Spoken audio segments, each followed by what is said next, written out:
Moi, je tenais un petit peu à vous faire un état d'un travail. On réalise quasiment en permanence à la demande essentiellement des CMEI, mais aussi de certains bureaux d'études ou dans certains cas particuliers de médecine du travail, des analyses à la fois d'air, mais surtout de surface dans l'habitat et on recherche les moisissures. Et donc, c'est intéressant de vous relater un petit peu qu'est-ce qu'on trouve et puis évidemment, nous, quand on nous demande de faire quelque chose, c'est parce qu'il y a un problème sanitaire et quelle est la relation avec ce problème sanitaire. Et c'était un peu l'objectif de ces présentations en trio. Mais Fabien saura bien préparer, réparer un petit peu cette absence. Hein. Donc, en premier, simplement pour rappeler au niveau du matériel et méthodes, donc on utilise, ce sont essentiellement soit des prélèvements d'air, soit des prélèvements de surface. Et nous travaillons essentiellement, nous, par détection, et on le verra pourquoi, et non pas trop par culture, afin d'avoir un petit peu plus de résultats de moisissure. Hein. Donc, quand on parle de détection, on parle plus de l'utilisation du Coriolis ou par surface de lame adhésive. Donc au niveau du Coriolis, donc une fois qu'on a récupéré l'échantillon sur le Coriolis, on fait ensuite une coloration, puis une filtration sur membrane, et on passe cette membrane sur une lame de microscope et on fait une analyse directe au microscope. Pour les surfaces adhésives, c'est évidemment immédiatement la surface qui est colorée et qui est mise sous le microscope. Donc ce qui est important sur cette diapositive et celle qui suit, c'est qu'on vous trouve d'un côté les trois premières colonnes correspondent à ce que l'on fait lorsque l'on fait de la simple impaction, bien souvent préconisée avec des milieux de culture et dans lequel on va rechercher, on va détecter surtout que les moisissures qui sont viables et cultivables. De l'autre côté, la colonne de droite, ce sont ce que l'on peut avoir au niveau de la simple détection des moisissures sans faire état de leur état de cultivabilité. Alors évidemment, comme notre premier orateur cet après-midi, quand c'est vert, c'est que c'est bon, quand c'est rouge, c'est que c'est moins sympa. Et on voit bien, même là, si on regarde dans toutes ces parties-là, il est clair qu'en observation microscopique et même en culture par rapport à des milieux bien spécifiques comme le sabourou ou comme les maltes extractagare, on a en détection des choses beaucoup plus importantes, même si on ne peut pas aller aussi loin au niveau du type de différenciation. Et on a d'ailleurs tout à fait sur ce genre de pom-pom, voilà, excusez-moi, sur ce genre de diapositive, on voit bien ce que permet de faire la détection par rapport à la culture, si on a des spores ou si on a des mycéliums. Et là, évidemment, que c'est au niveau de l'identification où la détection a son point faible. Par contre, elle a son point fort au niveau de tout ce qui est détection et dénombrement. Alors, voilà, ça c'est la diapo la plus essentielle de cette présentation. C'est celle des résultats de plus de 2500, même pas loin de 3000 prélèvements, essentiellement de surface et pas mal d'air aussi, où ce n'est que dans des habitats ou dans ce que l'on appelle donc des ERP ou des bureaux. Ce n'est pas dans des usines, hein, on est bien d'accord là-dessus. Ce qui est intéressant de voir, c'est qu'évidemment, la moisissure que l'on retrouvera le plus à l'intérieur, c'est celle que l'on retrouve le plus à l'extérieur. Ce sont les cladosporiums qui ont un caractère allergisant connu sans être extrêmement allergisant, mais qui se trouvent toujours en quantité importante. Et ceci ramène toujours quelque chose qu'avec Fabien Schinazi, on essaye d'amener depuis de nombreuses années, c'est-à-dire qu'il ne faut pas séparer l'intérieur et l'extérieur, que l'air intérieur vient quand même de l'air extérieur et qu'on amène un certain nombre de choses à l'intérieur. La deuxième type de moisissure qui arrive de façon importante, ce sont les aspergillacées, pas toujours facile à déterminer, à discriminer dedans. C'est pour ça qu'il n'y a que quand on est complètement sûr qu'on peut dire qu'il peut y avoir certains pénicillium, mais on ne peut pas en détection dire que j'ai un Aspergillus fumigatus, par exemple, soyons clairs. Mais ça permet de voir que l'on retrouve dans les prélèvements qui nous sont apportés, il est bien clair que statistiquement, je ne suis pas en train de vous dire quel est le pourcentage de moisissure qu'il y a dans les habitats, et quels sont les pourcentages de moisissure que l'on retrouve dans les habitats pour lesquels nous sommes interrogés, c'est-à-dire dans lesquels il y a en général un problème sanitaire.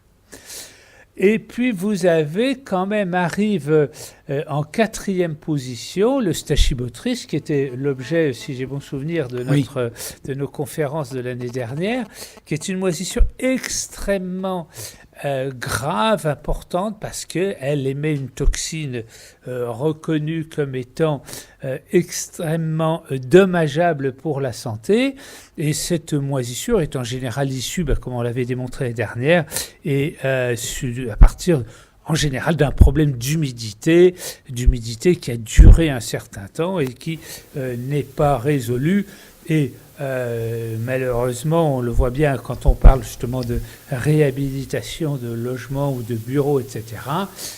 Lorsque l'on camoufle la misère, on laisse quand même les Stachybotrys derrière qui vont après se retrouver dans l'air avec les différents systèmes de ventilation. Donc c'est pour ça que faut faire très attention. Moi, je suis un anti-faux plafond si ce qui est au-dessus du faux plafond n'a pas été nettoyé et remis en ordre complètement, ou les plaques de plâtre que l'on met au-dessus de murs complètement dégradés, et comme ça, on ne voit plus rien et c'est joli. Donc, il faut faire très, très attention à ce genre de choses, parce que vous voyez que dans plus de 8% des cas de ces 2 ans d'études, on s'aperçoit qu'on retrouve ça, et c'est toujours corrélé avec un problème sanitaire, des problèmes de céphalée, des problèmes de nausées, des problèmes de conjonctivite, des problèmes de rhinite, etc.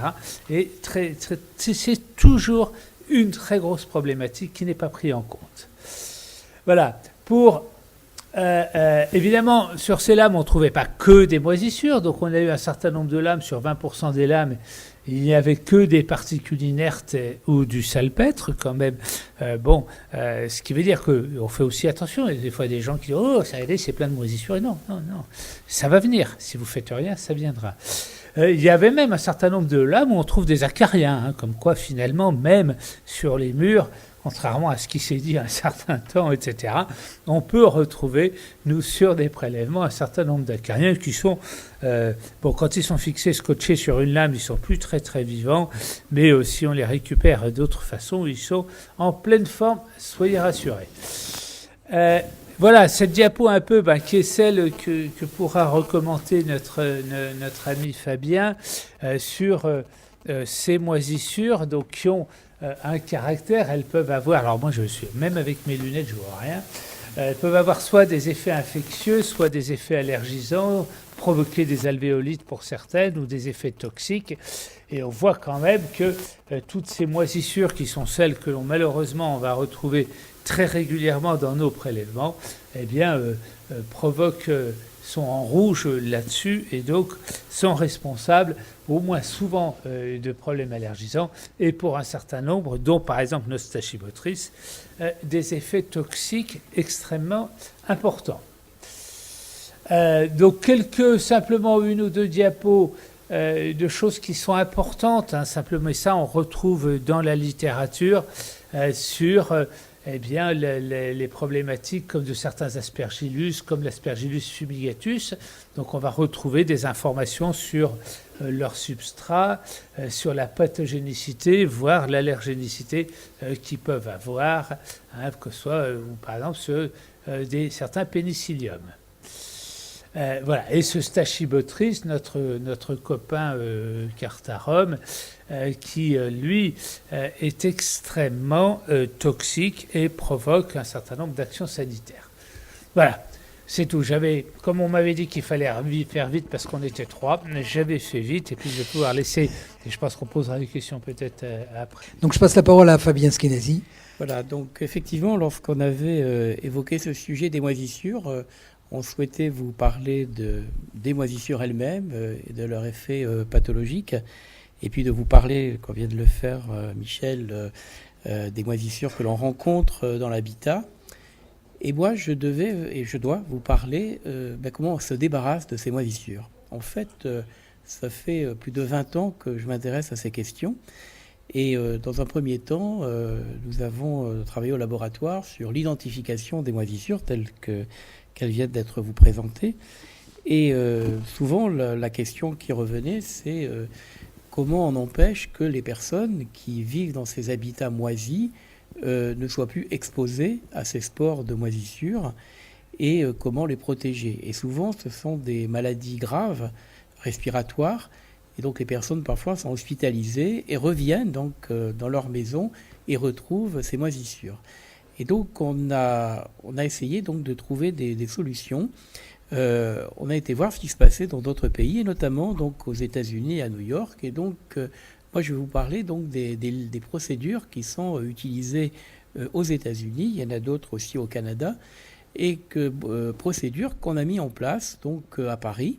Dans notre laboratoire à l'époque, avec donc un service qui s'est formé pour éliminer la contamination fongique.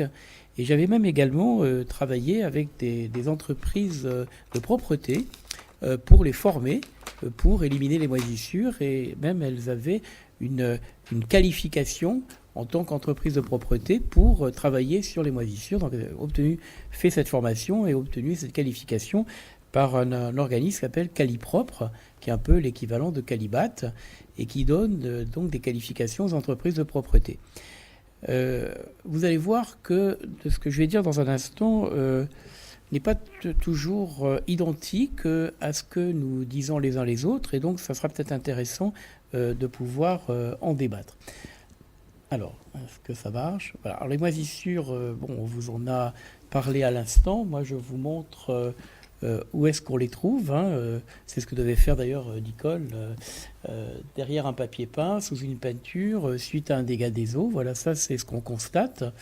Alors, c'est pas toujours quelques petites taches de moisie que l'on a dans sa salle de bain, c'est vraiment des nappes de moisissures qui envahissent les murs liés à différents phénomènes. Alors, ces moisissures, pour se développer sur un support, elles ont besoin de chaleur, d'humidité. Et en fait, on s'aperçoit que le développement de ces moisissures sur les parois, sur les supports, sont liés à plusieurs conséquences, enfin sont la conséquence de plusieurs facteurs. Tout d'abord, des dégâts des eaux ou des fuites. Donc ça, c'est lié, j'allais dire, au bâtiment lui-même, comme les remontées capillaires. Donc on a véritablement des murs qui s'imprègnent d'eau et qui, par cette humidité et par la température ambiante, favorisent le développement de la moisissure.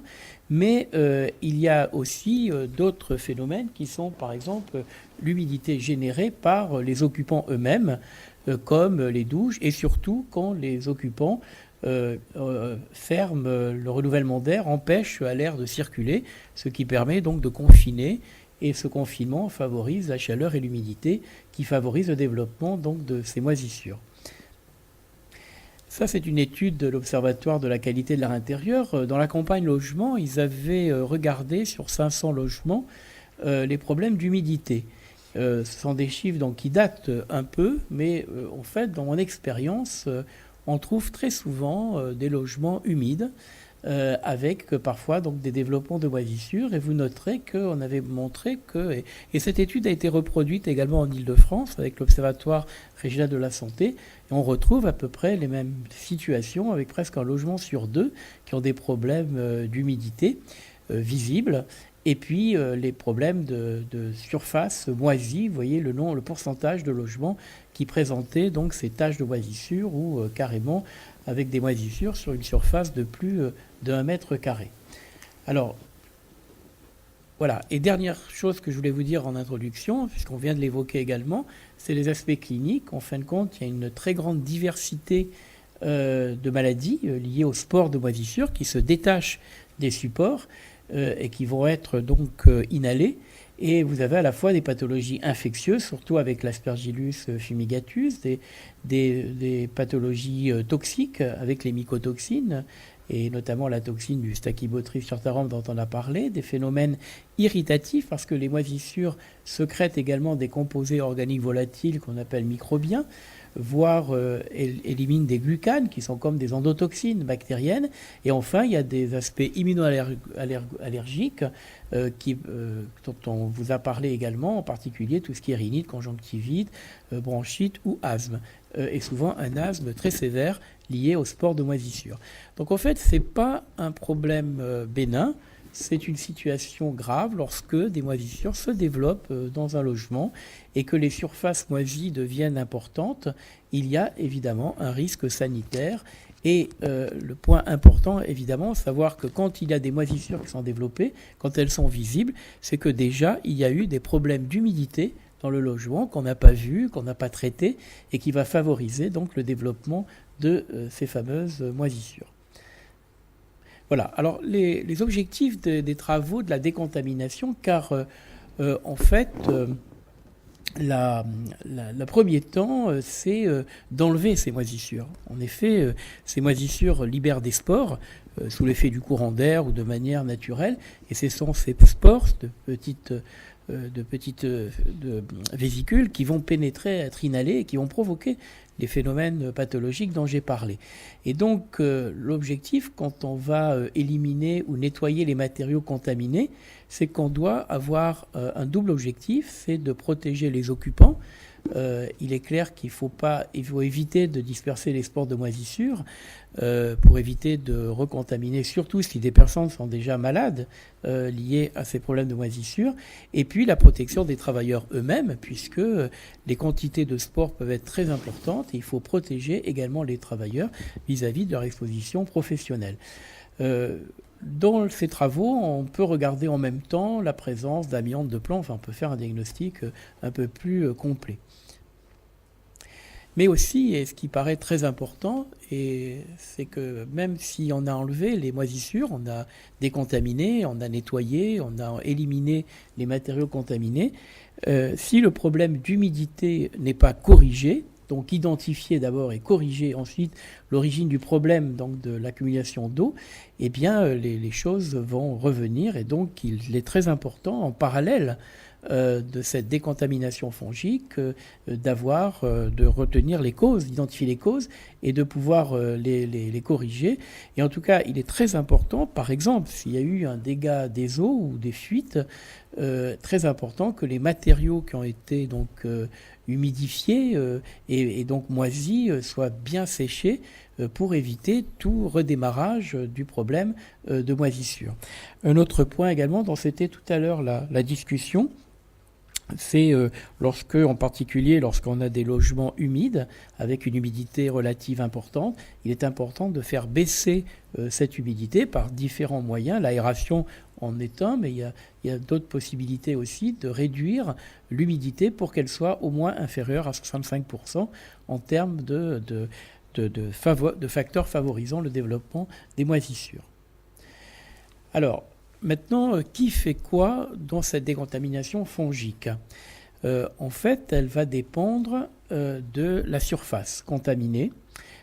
Si la prolifération fongique, si les surfaces contaminées par les moisissures sont limitées ou occasionnelles, souvent c'est l'équipe de maintenance ou d'exploitation du bâtiment qui a été formée à ça, mais qui va pouvoir le faire. Mais parfois, et j'ai eu l'occasion de le voir dans mon expérience professionnelle, on peut avoir des murs entiers remplis de moisissures. Les personnes ont laissé développer les moisissures, ça peut même aller très vite, et donc on va avoir des surfaces très importantes contaminées, et il n'est pas question de donner cette élimination fongique, cette décontamination fongique à des personnes ou à des personnes qui ne sont pas formées. Il faut que ce soit des travailleurs spécialisés et formés, d'où ce que j'avais voulu faire avec les entreprises de propreté qui étaient formées à cet effet pour faire la décontamination fongique.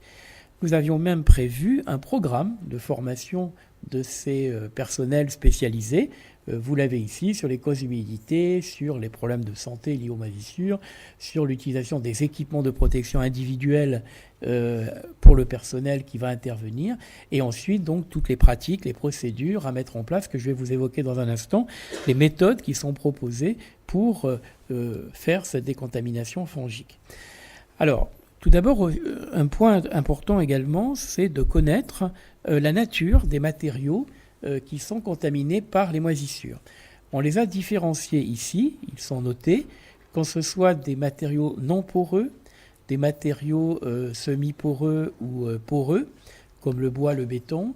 Dans ces cas-là, on va faire un nettoyage. Lorsqu'il s'agit de matériaux poreux, et tout à l'heure j'entendais Michel parler des dalles de plafond, il m'a semblé, on les enlève, on les élimine. Il n'est pas question de nettoyer des matériaux poreux, car la moisissure a envahi ce matériau. Il est totalement impossible de décontaminer, d'enlever cette moisissure, et donc il est très important de faire la différence entre certains matériaux qui seront obligatoirement retirés et éliminés dans des conditions particulières, puisque ce sont des déchets finalement à risque infectieux ou à risque en général de cette contamination liée aux moisissures. Et si c'est des cloisons en gypse, là aussi on donne des recommandations pour ce type de matériaux. Donc pour chacun des matériaux, il y a une technique particulière pour éliminer ou pour décontaminer les moisissures. Là aussi, beaucoup de questionnements sur les méthodes de nettoyage quand on nettoie. En fait, les procédures américaines proposent d'utiliser une solution détergente. Alors vous savez qu'en France, on a l'habitude, et je crois qu'on écrit un peu partout, d'utiliser de l'eau de Javel, qui n'est pas connue évidemment des Américains, et qui considèrent que une solution détergente, donc de créer une détergence finalement, permet donc, avec un nettoyage humide en fait, c'est d'éviter donc de disperser les poussières et donc de pouvoir enlever les moisissures du matériau.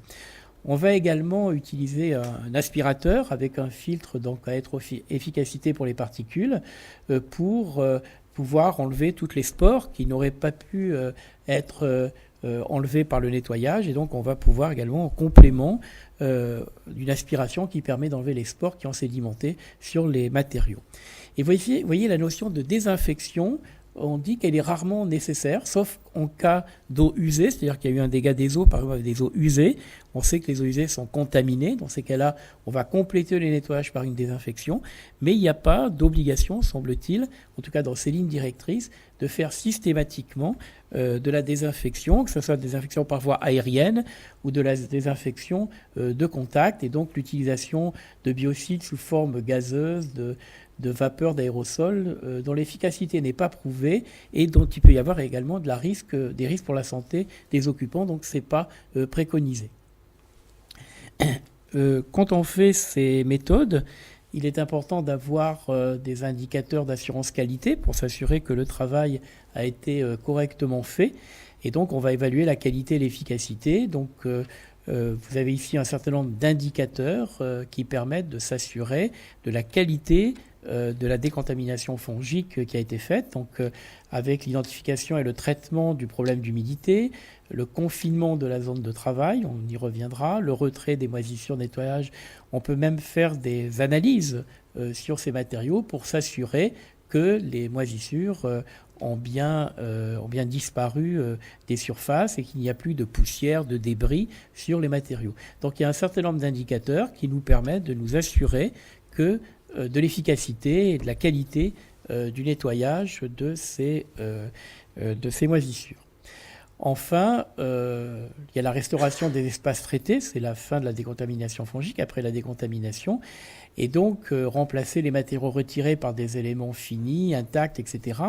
Et puis se pose la question, lorsqu'on a justement eu des problèmes de développement de moisissures, vous savez qu'on propose des matériaux qui ne favorisent pas la croissance fongique, donc des matériaux qui sont parfois imprégnés d'antifongiques pour limiter le développement des moisissures. Il y a des peintures antimicrobiennes.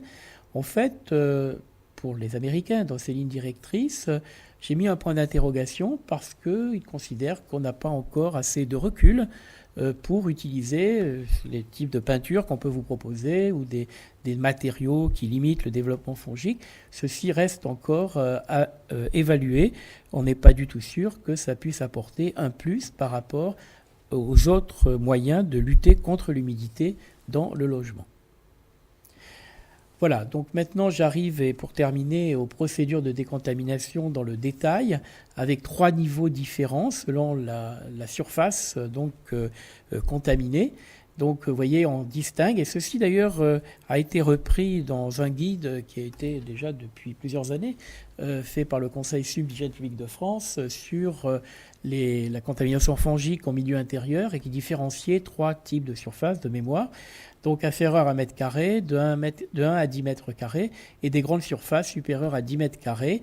Donc voici comment c'est précisé. Et donc en fonction de la taille de la surface contaminée, on a des méthodes bien sûr différentes que je vous résume donc rapidement.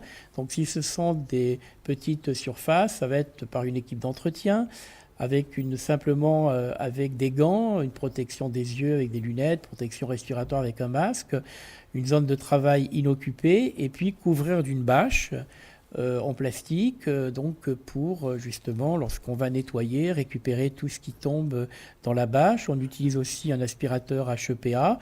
Et puis, on va retirer tout ce qu'on a dit tout à l'heure, retirer les matériaux, nettoyer certains et bien sécher à la fin de l'opération. Ça, ce sont pour des petites surfaces. Vous voyez qu'il y a déjà, c'est pas, on ne fait pas ça dans un coin, on a déjà une méthodologie à appliquer pour faire cette décontamination et expliquer à l'équipe d'entretien comment on enlève ces moisissures d'une taille inférieure à 1 mètre carré. Lorsque il y a des surfaces moyennes, donc de 1 à 10 mètres carrés, c'est exactement la même chose, mais j'ai mis en gras ce qu'il y avait en plus par rapport donc à ce qu'on a vu à l'instant, et c'est en particulier les problèmes de la ventilation, c'est-à-dire de boucher les grilles de ventilation pour éviter de disperser les spores de moisissure à l'extérieur ou dans le système de ventilation. Donc on arrête le système de ventilation, on bouche les grilles de ventilation pour éviter de diffuser les spores. Mais ou sinon, pour le reste, on fait exactement la même chose. C'est pour les plus grandes surfaces, supérieures à 10 mètres carrés, que là, on va prendre des précautions supplémentaires avec un véritable confinement de la zone de travail, tel que c'est précisé ici. Donc, je pense on n'est pas loin de l'amiante, le désamiantage, on n'est pas loin de l'enlèvement des peintures au plomb pour éviter de disperser des poussières de plomb ou des fibres d'amiante, ou là, ici, des spores de moisissure. C'est véritablement un confinement avec du personnel protégé beaucoup plus que ce qu'on a vu tout à l'heure et du personnel formé à la notion de confinement de zone de travail. Et vous allez voir l'autre diapo où également on demande des précautions par rapport aux sacs qui sont nettoyés, aspirés, le retrait des vêtements jetables pour le personnel, et puis enfin, en fin de chantier, le nettoyage, l'aspiration de la zone de travail. Donc c'est une méthodologie très particulière quand on a des surfaces, des tailles supérieures à 10 mètres carrés pour des surfaces contaminées par les moisissures. Donc voilà ce que je voulais vous présenter en termes de modalités je crois que c'est ma dernière diapo, voilà, de modalités de décontamination fongique pour montrer que certes, si on a une personne à la maison qui a quelques taches de moisissure, elle va enlever ça délicatement. Si on commence à avoir des surfaces plus importantes, il est important de prendre toutes ces précautions pour éviter de disperser. Et ça me rappelle un petit peu ce qu'on faisait pour l'enlèvement des peintures au plomb, par exemple, où on demandait aux familles de ne pas rester à la maison et on faisait venir des ouvriers spécialisés pour enlever les peintures au plomb. On n'est pas loin avec les moisissures. Merci beaucoup.